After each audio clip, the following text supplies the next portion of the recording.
Pronto. Então, boa noite a todos, todas. Vamos dar início, então, a nosso estudo de plantas medicinais do mês de outubro.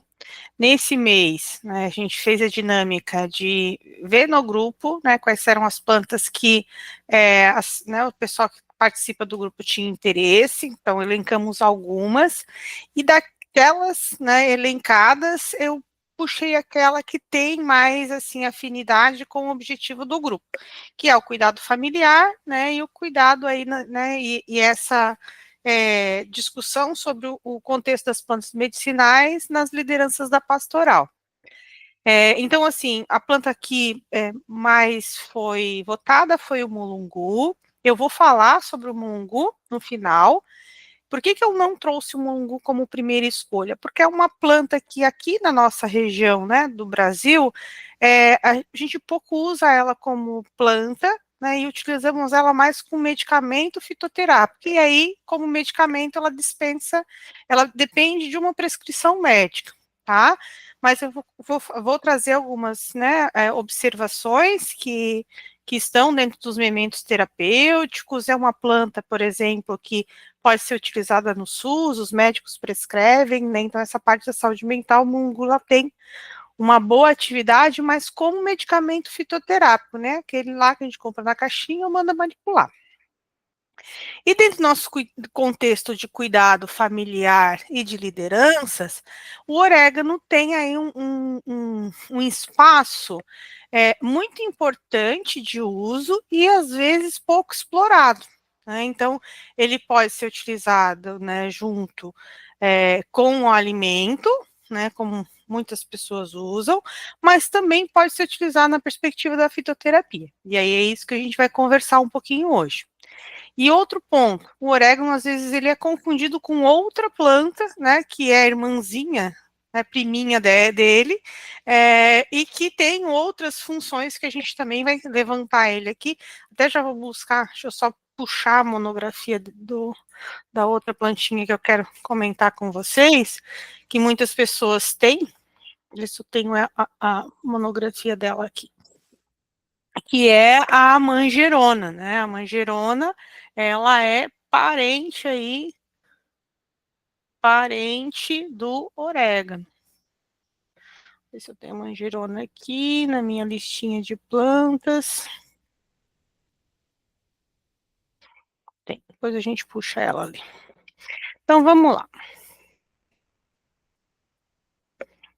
Vou ter que passar aqui. Bom, então, a planta orégano, ela é conhecida popularmente como orégano, como manjerona silvestre, como megerana, como marjolaine ou salvage, na França, e orígano na Itália. Então, é uma planta aí que tem em várias regiões, em vários continentes. É uma planta que é nativa da Europa, principalmente da Ásia Central, mas é muito cultivada, e aclimatada aqui no Brasil, certo? Então, assim, é uma plantinha que dá para plantar em vaso, fazer jardim, tipo quem mora em apartamento, ou no jardim normal, ou como uma florzinha mesmo, ter ali como, junto com as flores, como um ornamental, além de ser utilizado como medicinal e também na alimentação. O que é importante a gente perceber aqui?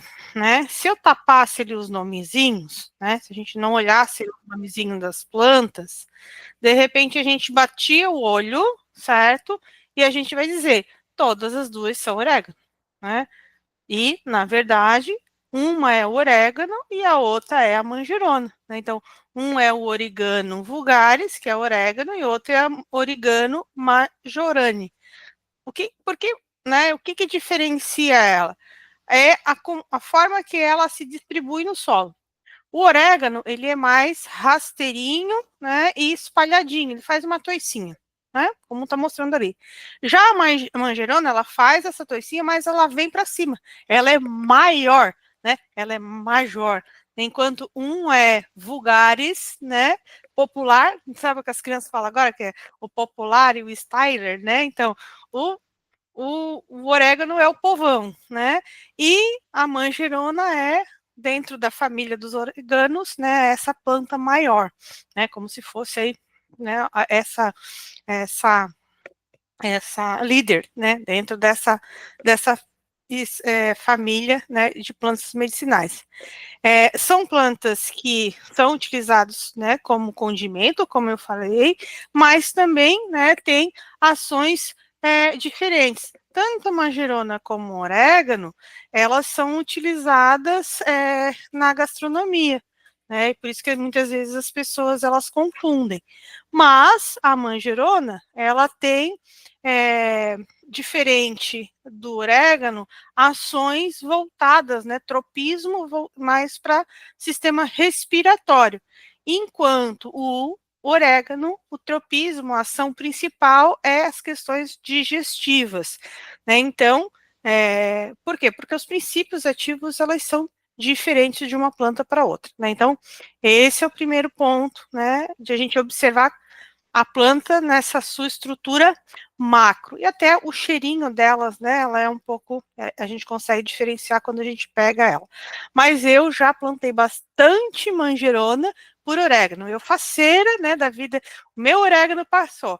Aí traz a avó aqui na minha casa. A avó, não, isso aqui não é orégano, minha filha, isso aqui é manjerona. Ah, então tá bom, né? Então, traz lá outra mudinha de outra planta. Então, isso é normal, assim, é bem comum a gente plantar uma, né, e colher a outra, né, nesse cenário, porque são duas plantas da mesma, né, da mesma espécie, do mesmo gênero. Qual que é a característica, então, do orégano? É uma planta perene, né, dá o ano todo. É uma planta aromática, né, ela cresce aí pouquinho, lá em torno de 20 a 80 centímetros de altura. As folhinhas delas são ovais, a coloração é bem verde escura, né? São folhinhas pequenas, de 1 a 4 centímetros, e o aroma dela é muito característico por causa né, dos óleos essenciais. Inclusive, é uma planta, né, que é utilizada na aromaterapia. Ah, Gisele, então a aromaterapia é fitoterapia? Não, a aromaterapia você extrai um princípio ativo, né, e utiliza só aquele princípio ativo que é o óleo essencial, né? Então, a aromaterapia não é uma fitoterapia. Ele tem esse sabor levemente amargo, né? Ele é picante, mas né, existem aí muitos cultivadores, né, dessa espécie, né? Então, é uma planta aí bem cultivada. O que tem de interessante aqui, né? E o princípio ativo-chefe que vai desencadear as ações farmacológicas, as ações medicinais do orégano, né? Principalmente a composição química. É uma planta que tem 1% de óleo essencial, né? Então, assim, é bastante óleo essencial. E dentro dessa carga, né, de óleos essenciais, 70% em torno, ele é formado do carvacrol, né? Então, o carvacrol é o principal princípio ativo, né, do orégano. Então, é esse óleo essencial que, quando eles fazem aromaterapia, eles extraem para utilizar lá na outra prática, né, que a gente chama de aromaterapia. Mas ele também tem borneol, cineol, por exemplo, o cineol a gente tem lá no capim-limão, né? O terpeniol, os terpinenos, né? E o timol.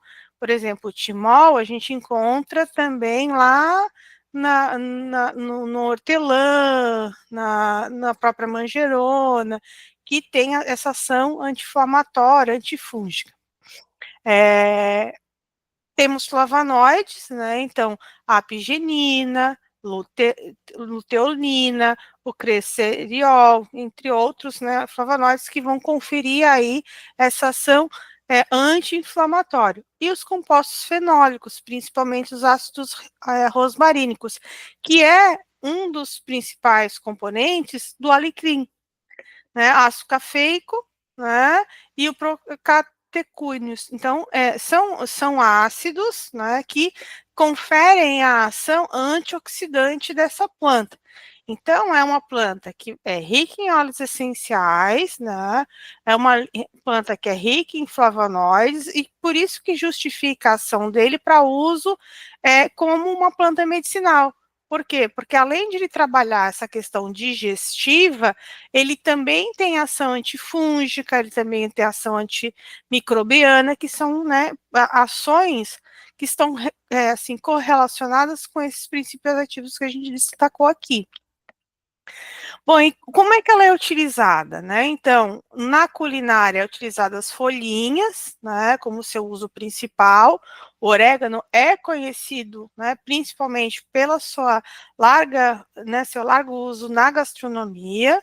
É uma planta, né, que por ela ter uma composição bem alta de óleos essenciais, acaba sendo utilizada também como aromatizante nos alimentos e nos perfumes. Na Itália, por exemplo, né, é utilizado a planta inteira para a parte de gastronomia.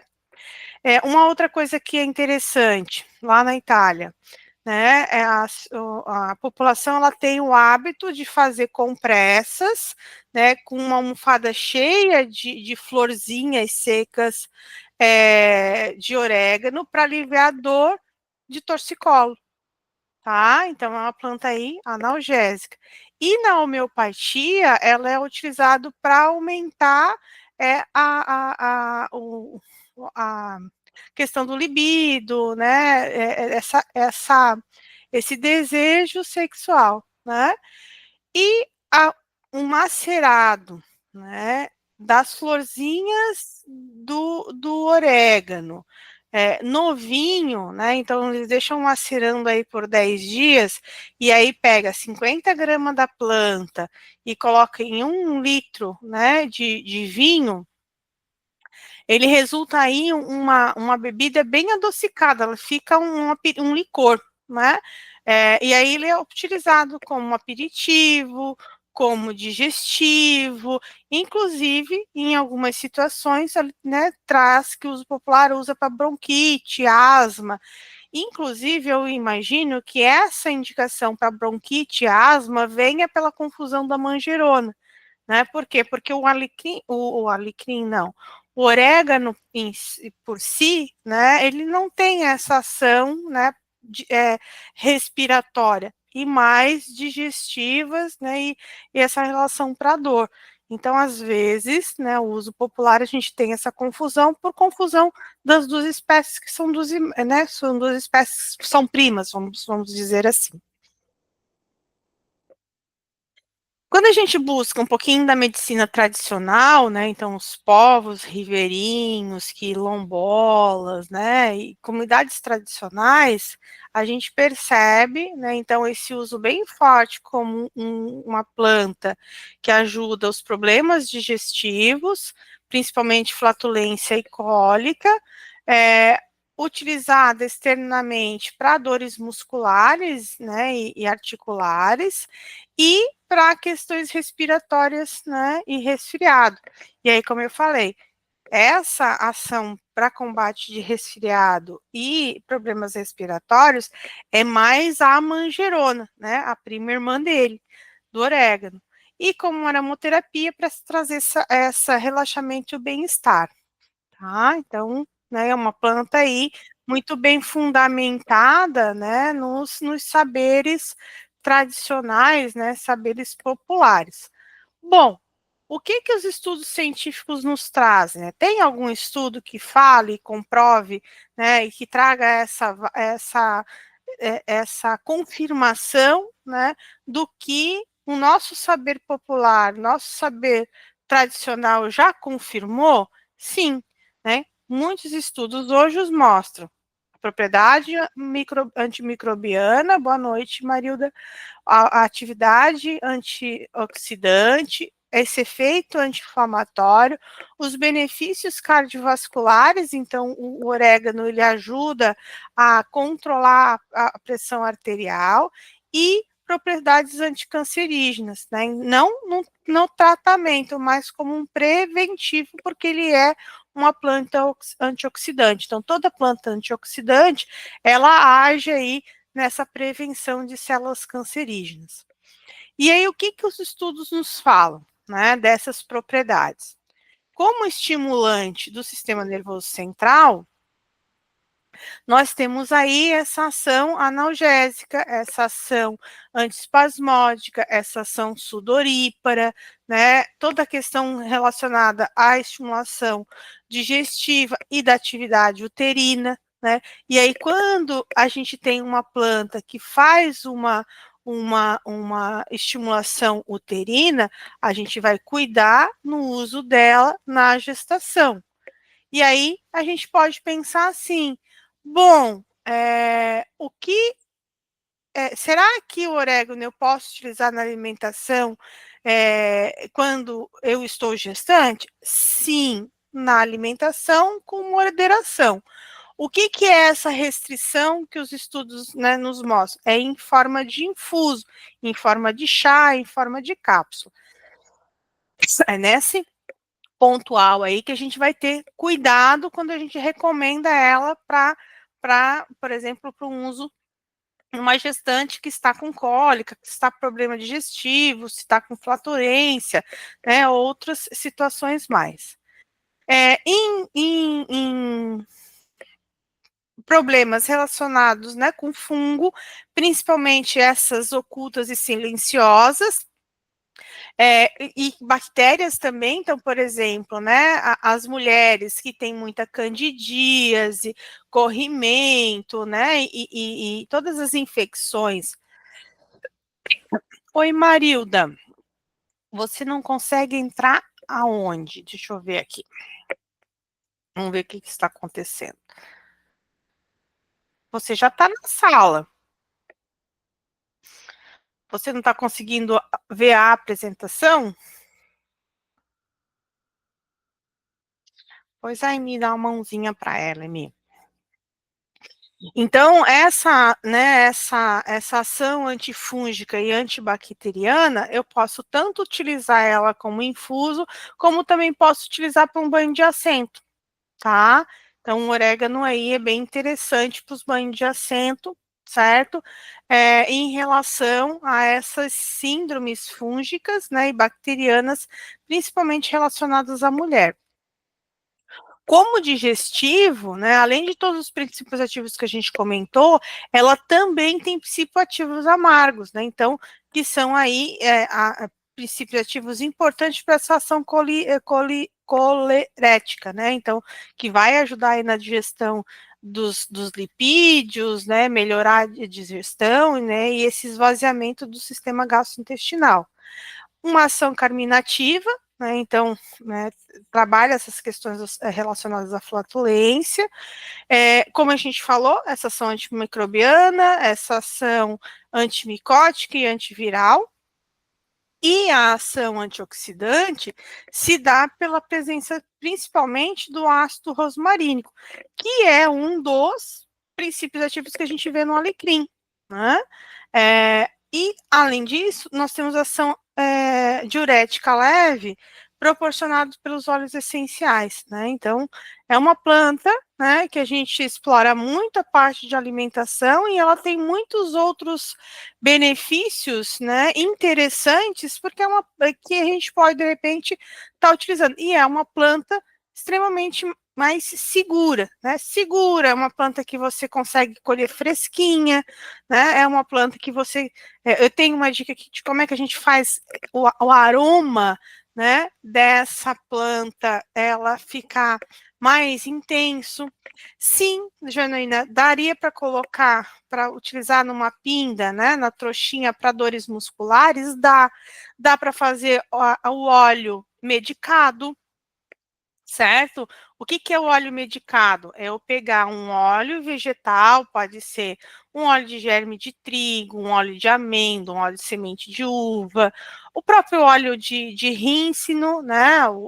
Que é o óleo de oliva, né? Ou um óleo de abacate, certo? E colocar meio a meio, 50% de planta, 50% de óleo. Vai deixar macerar esse óleo aí, pelo menos por uns 10, de 8 a 10 dias, vai filtrar, tira essa planta, bota mais a mesma quantidade de planta nesse óleo e deixa mais 5, mais, né, de 8 a 10 dias.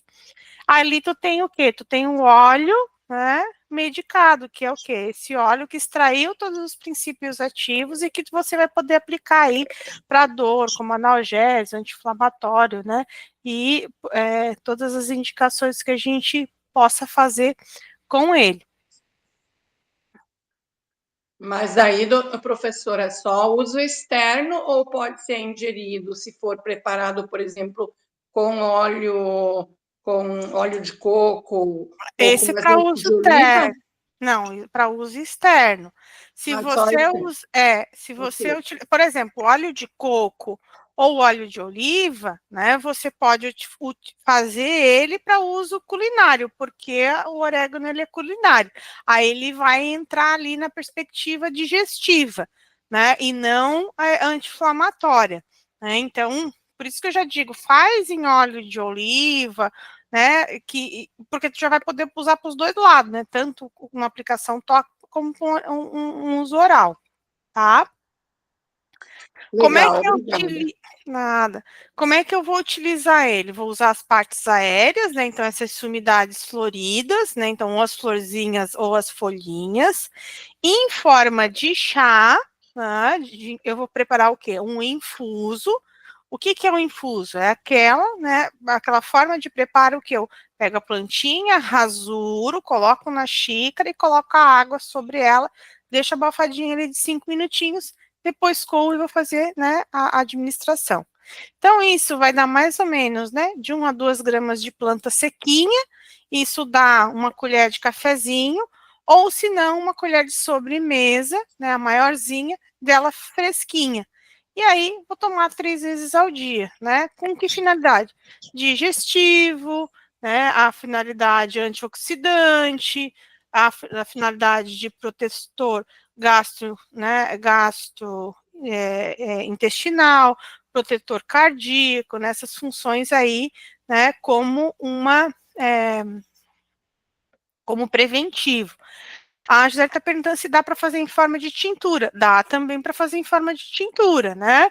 Se for verdinha, né, eu vou pegar 30 gramas da planta e vou deixar macerar lá por 15 dias no álcool de cereais. Se for a planta verdinha, né, in natura, eu vou pegar 50 gramas da planta verdinha para 50 gramas de cachaça ou álcool de cereais. E aí vou deixar macerar 8 dias. Por que essa diferença de percentual para a preparação da tintura e da alcoolatura?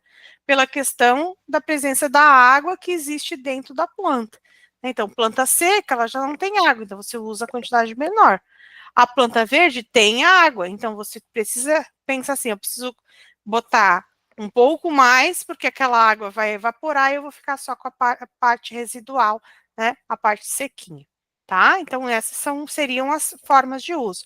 Posso fazer em óleo medicado, posso fazer em forma de chá, posso fazer em forma de tintura, né, e aí como a Janaína trouxe ali, podemos também utilizar em forma de pinda. Quem não conhece a pinda, deixa eu ver se eu tenho uma pinda aqui.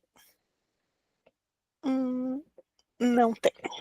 Mas a pinda nada mais vamos supor, se eu pegar esse saquinho aqui, se eu colocar, né, a planta, eu vou fazer uma trouxinha, né, uma trouxinha com a plantinha aqui dentro, e aí aqui eu consigo fazer massagem, consigo fazer compressinha na região dolorida. Uma outra forma de a gente utilizar, no caso de dor, né, é fazer as compressas, as bandagens, né, para aplicação tópica, em caso de cólica, de contusão, de dores, né, locais, tá? Bom, vamos seguir aqui. E na alimentação, né? Então, na alimentação, quem faz, por exemplo, macarrão caseiro, né? Pode fazer aí um espaguete caseiro, preparar um molho pesto, né? Junto com orégano, bem picadinho, né? Então, eu vou estar trazendo aí, né? Essa parte digestiva, né? É uma planta, né, saborosa, é uma planta aromática que vai, né, melhorar aí a digestão quando a gente utiliza ela aqui na alimentação. Uma outra sugestão que eu trouxe aqui, né, é o ovo mexido, né? O mexido com tomate e orégano. Ah, eu posso usar, de repente, peito de peru, posso colocar, né? Ah, quem gosta de bacon, gosta né? O que, né, quiser incrementar aqui, vai poder colocar. Pode utilizar ele sequinho, pode trazer ele, né, fresquinho, certo?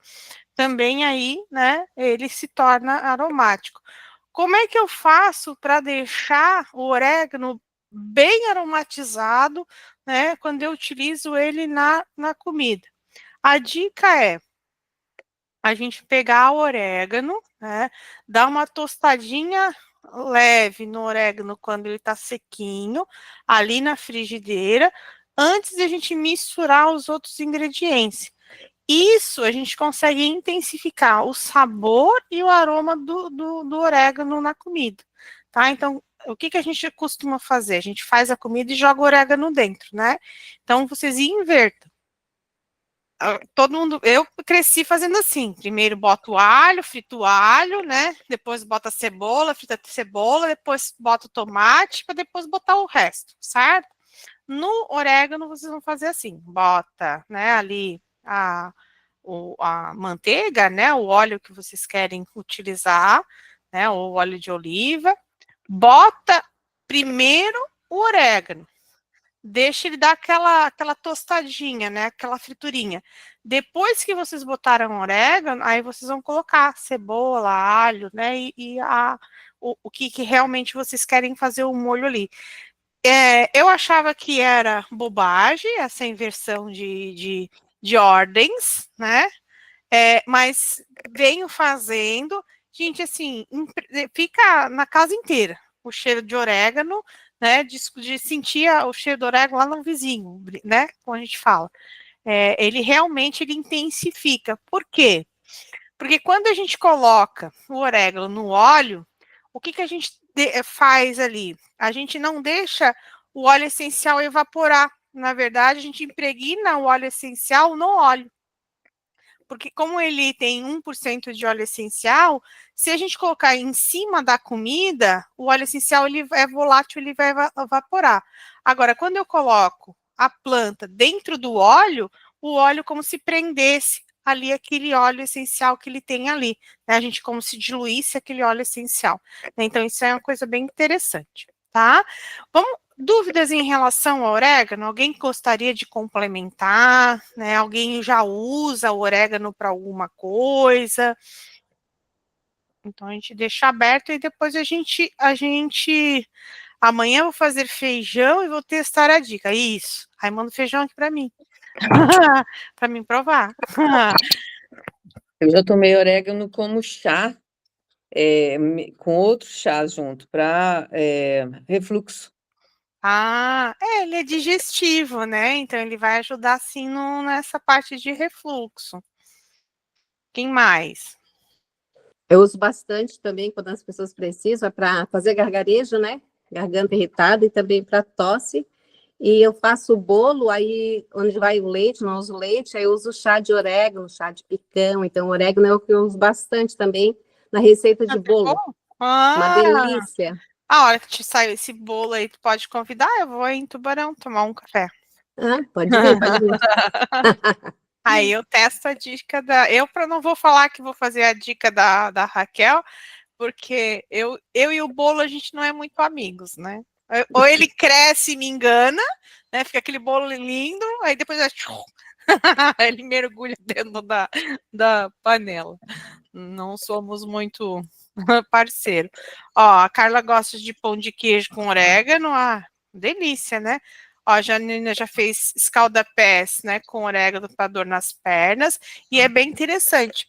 Inclusive, associar o orégano com alecrim, né? O orégano com castanha da Índia. Por quê? Porque são plantas que vão movimentar, né? Ali as águas retidas na perna e vão ajudar, até porque tem alguns estudos que falam que o orégano ele tem essa certa ação diurética, além de digestiva, né? Então ela ajuda aí a dissolver essas gorduras. Eu coloco no sal verde. Eu faço sal temperado, gosto de colocar no sal verde. Isso, né? Dá para fazer tanto, pode fazer, né? Aí pode colocar manjericão, né? Pode Louro, pôr louro, o alho, alho, né? A um cebolinha. galinho de alecrim eu E coloco o também. legal com orégano é colocar cebolinha verde, salsinha, né? O Salsa, eu orégano, coloco. salsinha, cebolinha, orégano. Qual é o outro bichinho que tem que colocar ali? Deixa eu lembrar. Salsinha, cebolinha, orégano. Tem mais um. Eu salvei hoje uma, Agora me uma Mas tirou. daí, no professora, caso, vocês fazem sobre verde e deixam na geladeira para ele não estragar, ou como é que Não, você seca, Não, seca conserva? tudo. Você pega, seca todos eles. Eu faço assim. Quer dizer, eu não faço, né? Quem faz, quem seca tudo, os temperinhos é o pai. O pai pega, faz como? Ele pega a cebolinha que ele plantou, a salsinha, tá? Ele pica bem picadinho e bota secar no forno, 50 graus. A hora que começa a ficar assim, crocantezinho, ele reserva, espera esfriar, né? Aí ele pega a mistura toda. Mistura. Ah, e um manjericão, agora eu lembrei. Aí ele mistura manjericão, orégano, cebolinha e salsinha, tá? Mistura os três, os quatro, e aí a gente pega 50 gramas de sal grosso e 50 gramas dessa misturinha. Bota tudo no liquidificador e liquidifica, certo? O que que acontece? A salsinha, a cebolinha e o orégano, eles são ricos em sódio, tá? Só que a taxa de sódio que eles têm, ela é menor que a taxa de sódio que tem no sal. Só que o sensorial do salgado, a gente aumenta 4 vezes. Então, quer dizer que, se eu misturei 50 gramas de sal com 50 gramas desse conjuntinho de planta, e eu usar uma colherzinha, né, de sobremesa para temperar alguma coisa, é como se eu estivesse usando 4 colherzinhas, né? Então a pessoa vai usar menos, porque ela vai dizer, nossa, como essa comida ficou salgada. Então ela vai aos poucos diminuindo o sal, né? Porque o sensorial, né, nas papilas gustativas, ela é 4 vezes mais. Então, isso que é o interessante de associar o orégano com a cebolinha e com a salsinha. Outra forma de fazer é fazer eu chamo tempero molhado, né? Que aí é pegar além da salsinha, cebolinha e orégano, pega uma cebola de cabeça e alho. E aí bate tudo no liquidificador. Aí fica aquele tempero cremoso, sabe? Esse tempero. Aí esse sim você precisa deixar na geladeira, né? Aí se quiser colocar sal, coloca sal. Então eu gosto muito de fazer esse molhadinho para temperar tipo frango, temperar carne, né? Porque já tá tudo misturadinho ali, né? É fácil de fazer. Então os sais, né, são legais por isso. Fala, Nair. Eu tenho, não é não é uma forma de usar. Eu tenho uma dúvida sobre o que eu escutei esses dias sobre orégano e fiquei bem encucada. Uhum. A pessoa fala que não é bom usar orégano o masculino. A pessoa, o homem, os homens não é bom usar porque teria muito estrogênio o orégano. Isso é verídico ou é mito? Você sabe me dizer? Agora vamos ver. Vamos ver o que se tem Porque algum estudo que mostra. ela, inclusive, ela fala assim, ó, mulheres é muito bom usar orégano, mas o homem, o masculino, não.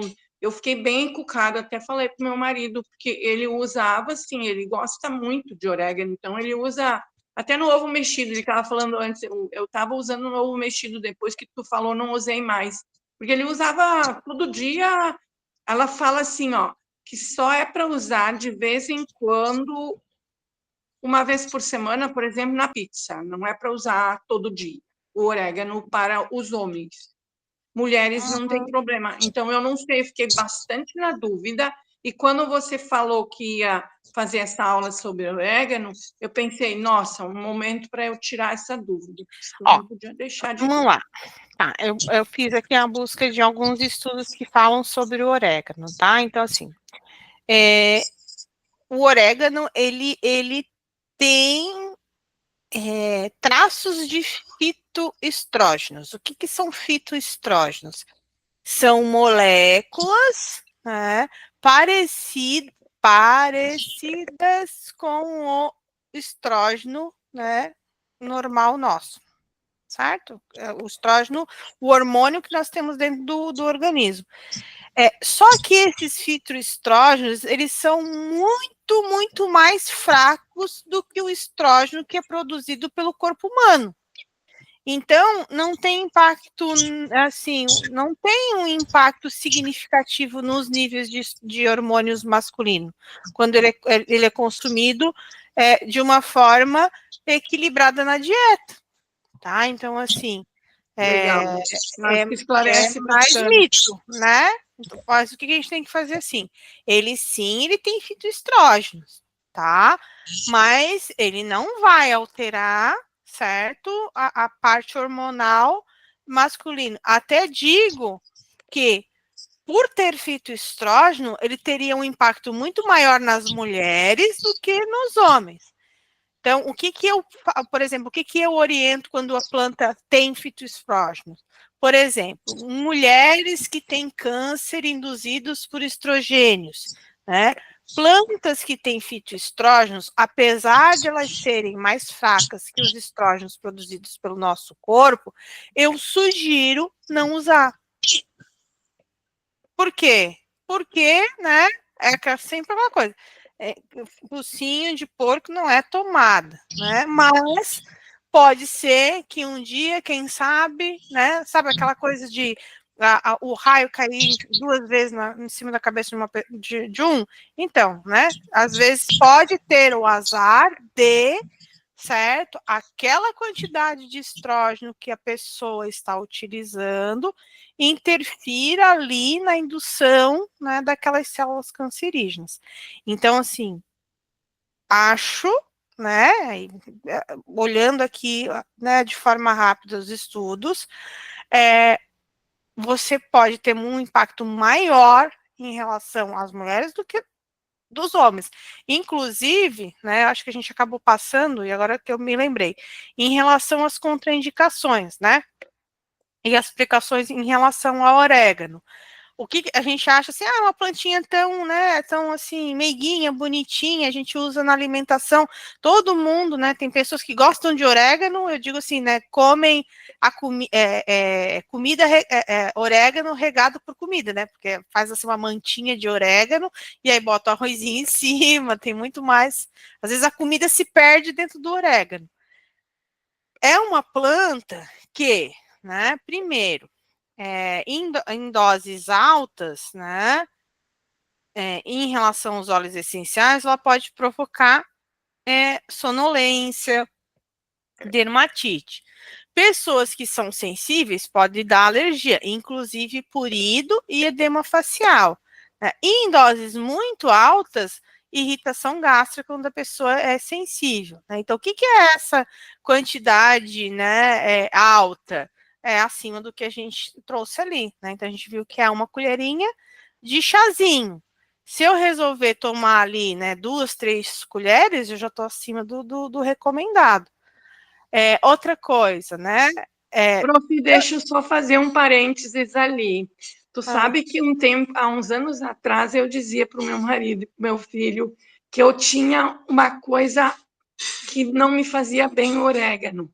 E eu diminuí ele, eu uso lá de vez em quando. Então, o que você fala ali parece que às vezes a gente tem uma sensibilidade, cada corpo é um corpo, né? Sim, e aí, eu observando, eu percebi isso, que eu não podia muito com orégano, então, muitas vezes eu não colocava na minha alimentação. Por exemplo, Na época eu ainda comia pizza, hoje em dia eu não como mais a pizza deles por causa do leite animal, né? Sim. Mas na época eu comia, então na parte que eu queria comer eu botava menos orégano ou nem botava. Então o Um que a gente tem que exemplo. pensar, né? A proporção. Qual é a recomendação de usar orégano? Uma colherinha de cafezinho. Analisem como é que vocês colocam orégano na comida. Né? É 2, 3 colheres de orégano. O Né? Cruze, Fala. você falou sobre os fitoestrógenos aí, e eu lembrei da erva doce, lá com o funcho. Ele tem mais ou menos esse efeito, né? Nas Também. pessoas que já têm uma predisposição a câncer, né? Sim, sim, né? Todas as plantas que têm fito-hormônio, a gente tem que cuidar. Né? Não quer dizer que ela vai tomar e desenvolver, mas é alerta, né? Aí a gente, Uhum. assim, a gente cuida, né? Porque é aquela coisa, para alguém vai sobrar, e a pobre da planta é sempre a culpada, Ela vai. entendeu? E outra coisa, você falou sobre os temperos aí. Hoje, por um acaso, eu achei um material seu no meu Drive e eu estava lendo antes da aula. Aí eu tinha tirado um print, eu coloquei lá no grupo. Da primeira receita lá, do temperinho seco, você esqueceu Ah, tinha uma do planta que eu... louro. Isso, do louro, verdade. Aí eu copiei, eu tinha tirado um print, aí eu mandei lá no grupo lá de Ah, que fito. legal. Ah, legal. Viu? A gente vê que os alunos assistem e guardam o nosso material, viu? Eu Né? todos os dias eu acho algum material seu para ler, ou que eu já li, ou que eu estou mexendo. Meu drive é gigantesco e Que quase bom. 90% são do seu material, né? Tá joia. E aí, outra coisa que a gente tem que cuidar são as interações medicamentosas, né? Então, assim, primeiro, ele é rico em composto fenólico, tá? O composto fenólico, ele se liga no ferro e, consequentemente, diminui a absorção intestinal. Então, pessoas, né, que usam suplemento de ferro, pessoas, né, que têm anemia, não deveriam utilizar o orégano, né, próximo da alimentação ou junto com a comida. Então, quem tem anemia, né, eu vou utilizar de vez em quando na culinária, não sempre. Por quê? Porque ele vai diminuir. Então, vamos botar orégano no feijão? Não vamos botar orégano no feijão. Tem gente aí que queria fazer feijão amanhã. Por que eu não vou botar orégano no feijão? Porque o ferro do feijão, o orégano vai abraçar e vai ficar tudo para ele, né? Então, dona Clenice, não vamos botar orégano no feijão, só se você quer feijão sem ferro, né? Aí você bota bastante orégano. Entende? Então, olha que interessante, né? E a outra coisa, né, em relação ao orégano, em relação às administrações com medicamento. Ele pode interagir com anticoagulante, né, aí ele aumenta esse risco, né, de sangramento, e pode interagir com medicamentos para diabetes, e aí potencializar a hipoglicemia. Então, eu uso anticoagulante ou hipoglicemiante, eu vou sempre utilizar o orégano 2 horas antes da administração do medicamento. Para quê? Para que eu não interfira no procedimento, né, no metabolismo. E se eu uso orégano com frequência, como chá, né, na alimentação não tanto, mas a gente, né, acaba usando de forma geral. Se eu tenho essa frequência de usar o orégano, eu vou também, né, suspender o uso dele 2 semanas antes de alguma cirurgia que eu vou fazer, né, de forma aí prolongada, tá? Então, são coisas importantes, né, que a gente vai estar cuidando para que a gente possa realmente otimizar bastante, né? Então, né? Então, como é que né, às vezes a gente quer colocar? Então, vamos supor, vai fazer né, o orégano, em vez de colocar no feijão, coloca no arroz, né? Porque aí vai ficar ali, o feijãozinho vai ficar ali né, com bastante ferro, vai botar orégano no arrozinho, né? vai fazer ele fresquinho e não vai dar tempo dos dois, né, se interagir, porque os dois já vão direto para a barriguinha, né, e lá o próprio ácido gástrico, né, faz a separação, não deixar interagir ali, tá? Então, essas são as sugestões que eu tenho em relação ao orégano. Principalmente, outra coisa, orégano para criança, tá? Vamos usar também com cautela, por causa dessa, né, principalmente quando a criança está ali no desenvolvimento, pela questão dessa aderência, né, que a gente tem com o ferro, para não dar, né, os problemas aí de anemia, baixo peso nas crianças, tá? E aí, em relação ao mulungu, tá? O que a gente tem para falar dele? Né? Então, é uma planta que ela pode ser sim utilizada como um infuso, certo? Mas a gente vai acabar encontrando muito mais ela em forma de encapsulado, tá? E não tanto em forma de planta. O que a gente usa no mulungu não é as folhas, como a gente está vendo aqui, né? Nem as folhas, nem as flores. Né? Então, essa florzinha, né? Que parece uma folha, mas realmente é as flores. O que a gente usa do mulungu como medicinal é a casca do caule. Né? Então, é a casca do caule que é medicinal. As folhinhas, as flores não são. E aí, se né, eu tenho a sorte de ter um mulungu, né, em casa, né, ou próximo, ou compro, né, o mulungu, eu vou preparar ele em forma de infusão, tá? Então, o mulungu é uma árvore, né? É uma árvore que ela ela é assim, ela é espinhenta, tá? E ela tem esse comportamento, né, de mudança folicular. Então são árvores bem grandes, elas chegam aí a dar em torno de 15 metros de altura, né? É uma árvore, né, gigantesca aí. Mas, né, estrutura de árvore mesmo, esse tronco bem ereto, né, levemente tortuoso, as folhas delas são trilobafoliadas, é uma planta que ela se adapta ali, né, região do Ceará, Minas Gerais, é onde a gente encontra mais, mas temos na região de Sergipe, Rio Grande do Norte, Piauí, Pernambuco, Maranhão, a Bahia, né, são regiões onde a gente tem uma concentração maior. Aqui no sul, a gente não tem a árvore, né? Então, quem é aqui do sul vai encontrar só em forma de fitoterápico. Tu tem, Naira, aí na tua região? Tu mora onde, Naira? Tem aqui no Rio Grande do Sul. Eu moro em Ibuti, no Rio Grande do Sul, e minha vizinha tinha uma árvore que eu descobri em 2020. Aí, olha só, eu fui atrás, eu não sei por que cargas d'água, mas eu tirei um broto dela e eu plantei, como estaquia. Sim, E então ela é ela deu, aclimatada. ela deu certo, e eu tenho ela aqui. Esses dias eu até fiz um registro das primeiras florzinhas que ela deu. Olhei agora a tua flor ali. A minha deu a primeira flor esse ano, minha arvorezinha. Tá bem bonita ali na frente. E aí é interessante, primeiro ela dá flor, depois do inverno, e aí depois ela começa a dar folhas. Ela é Isso muito mesmo. fofa. O que a gente pode, né? O que é a grande questão aqui, né? Ela é uma planta, né, da região do Nordeste. Então, ela é uma planta que gosta de bastante calor, tá?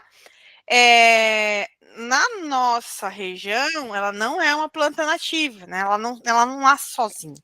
Ela tem que vir pela nossa mão. Alguém tem que catar alguma muda e enfiar né, no solo. E aí, Sim, essa a questão minha vizinha plantou ela, sim, com certeza. Ela é plantada ali. Inclusive, ela é mole, assim, o caule dela é meio mole, e ela está num lugar bem úmido, e ele caiu o tronco. Ele chegou a cair o tronco, mas ele tá lá, sabe? Tá lá. Tipo, aí eu plantei Ela a não minha gosta bem dela. num lugar mais seco. Não Isso, sei, ela não gosta tinha pensado nisso, mas tudo ela é certo. seco, ela, né, é uma planta que é do Nordeste, então ela gosta de um lugar bem ensolarado, o solo bem sequinho, né? Ela não gosta de frio, ela não gosta de geada. A temperatura ideal para ela é 26 graus, certo? Então, assim, acho que se a gente trouxer ela para praia, ela acho Ô, que, né? professora, Oi. por ela ser endêmica, ela acaba tendo os mesmos princípios aí do metabolismo secundário. Não, ela não vai ter.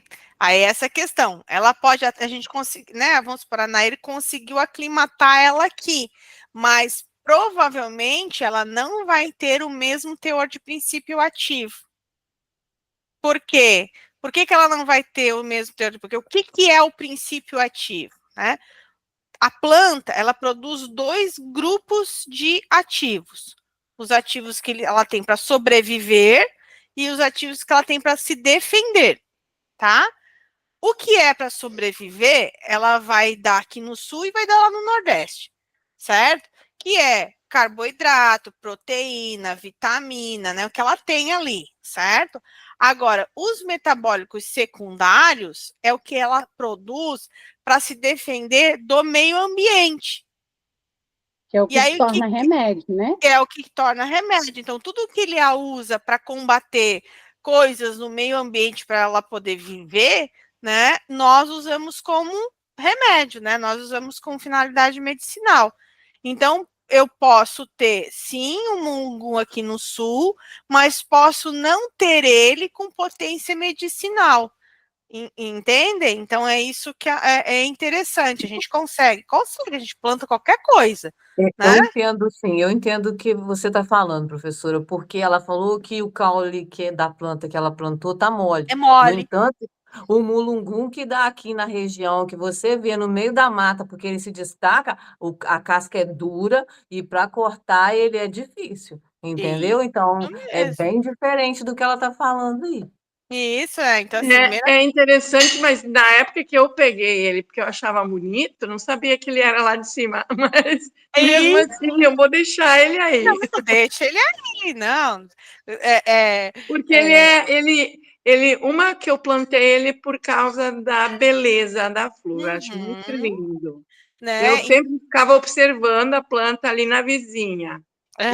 E o terreno dela é bem cercado, então eu moro numa chácara, nós não temos cercado nada, Sim. mas a vizinha tem, e aí até para eu conseguir um galho ali, foi num dia que deu um vento bem forte e caiu para o nosso lado. E eu disse, agora eu vou aproveitar e pegar um Vou galho e plantar. vai que dê uma estaquia. Olha, deu Uhum. certo. Era para Então, ser.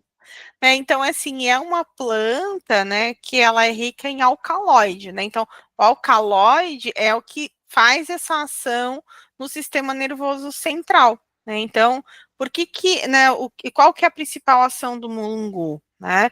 É agir no sistema nervoso central, né? Então, ele é uma planta, né, que tem essa ação depressora do sistema nervoso central.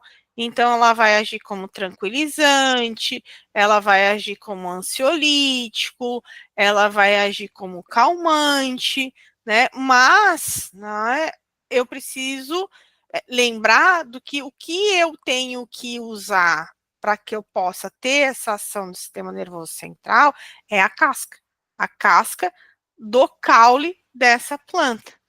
Posso fazer por decocção? Posso, que é o quê? Pegar a casca né, a casca do caule e vou ferver. E aí vou usar em torno de 2 gramas e vou tomar 2 vezes ao dia.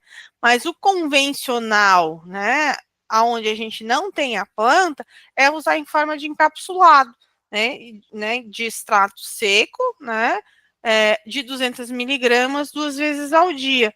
Dá para fazer tintura? Dá para fazer tintura, né? Se eu utilizar tintura, vou usar em torno de 10 a 20 ml dividido aí em 2, 3 vezes ao dia, diluído em água. E o interessante também é que o mungu eu posso fazer em forma de creme, ou em forma de sabonete, né? E podendo ser utilizado com essa ação calmante, essa ação antioxidante, essa ação voltada para vermífugo, inclusive para hemorroidas, tá? E para gengivite, tá? Então, ele não tem só essa ação calmante. O que os estudos mostram, né? E, por exemplo, que o memento terapêutico, até vou colocar aqui o link do memento terapêutico, que ele está bem legal, essa informação do mulungu, tá? Tem uma informação bem sucinta, né, de como utilizar o mulungu em forma de decocção. Essa decocção, né, que é o chazinho da casca do caule rasurado, ela pode ser utilizado, então, para auxiliar na ansiedade, na insônia, né, que são os dois principais, né, ações, né, que eu posso estar utilizando. O que eu vou ter que cuidar em relação ao mulungu, né? Questão da hipersensibilidade, é contraindicado para gestante, é contraindicado para quem está amamentando, para menores de 18 anos. Por quê? Porque a gente não tem estudo que comprove. O uso só por 30 dias, né? E aí a gente pode até repetir o tratamento, mas eu preciso ter um intervalo de 7 dias.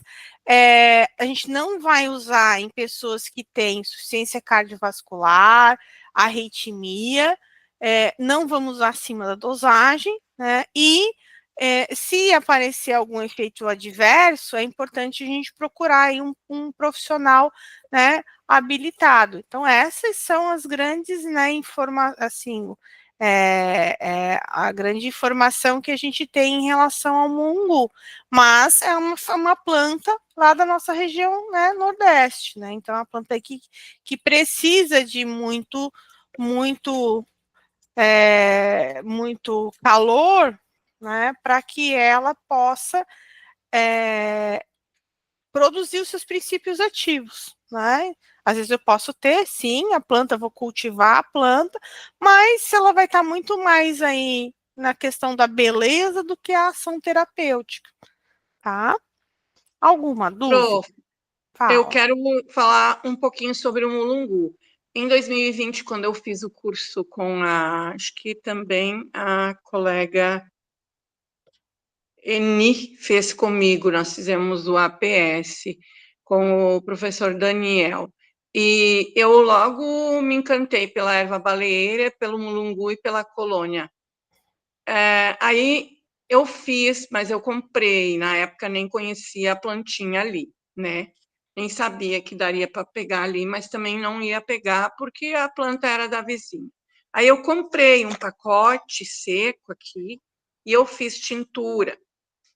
Mas para o meu marido, por exemplo, que ele queria fazer uso e ele começou a usar, ele deu rebote. Para o meu marido não deu certo. Ele acordava durante a noite. Primeiro ele adormecia, bem tranquilo, e lá pela meia-noite e meia, 1 hora da madrugada, ele acordava e ficava um tempão até conseguir adormecer de novo. Aí até fiz essa pergunta para o professor Daniel na época, ele falou que isso se chama rebote, então é melhor a pessoa não usar. Aí depois disso, ele entrou com a colônia e agora ele usa um aloe vera com pêssego, que é mais tranquilo e não tem nenhuma contraindicação. Tá? Só queria relatar isso porque o rebote ele dá uma coisa horrível. Ele no dia seguinte ele estava super cansado, né, porque ele não tinha dormido o tempo todo que deveria, porque e primeiro não sabia nem do que era. Aí depois eu falei que eu pesquisei mais e aí deu para saber que era disso.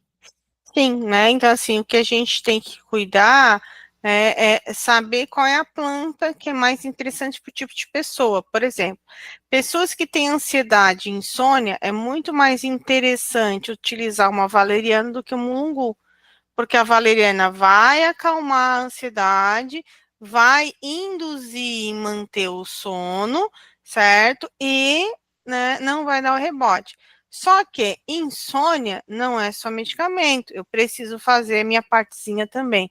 Né? Então, assim, se eu não fizer minha higiene do sono, não criar uma rotina, não ir para a cama um pouquinho mais cedo, né? E fazer todo essa desligar do corpo, pode tomar mungu, pode tomar valeriana, pode plantar bananeira, pode fazer o que quiser, né? Que não vai dormir, né? Por quê? Porque tu não deu o desliga do cérebro, né? O cérebro, hoje o nosso cérebro ele é muito super ativado, né? Então a gente está aí 24 horas ligado, conectado, né? Então tela, essas coisas são tudo coisas que acabam, né, não fazendo nosso cérebro desligar.